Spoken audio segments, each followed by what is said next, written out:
प्रशासनाला 21 कोटींचा गंडा घालणाऱ्या हर्षकुमार क्षीरसागराच्या मैत्रिणीला अटक। नवी मुंबईच्या कोपरखैरण्यामधून ठोकल्या बेड्या। घोटाळ्याचा उलगडा होण्याची शक्यता।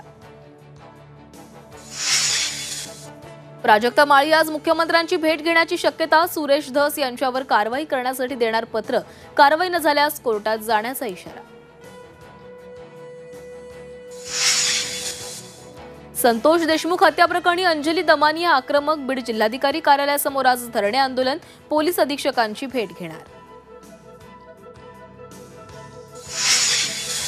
चीनच्या सीमेलगत 14,300 फूट उंचावर शिवरायांचा पुतळा। भारतीय सैन्याकडून शिवरायांच्या पुतळ्याचं अनावरण।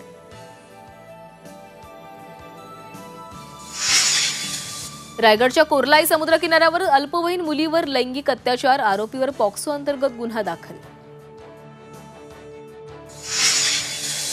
पालेभाज्यांना भाव नसल्याने शेतकऱ्यांचा संताप। संभाजीनगरच्या पाचोडमध्ये भाज्या रस्त्यावर फेकल्या। योग्य दर देण्याची मागणी।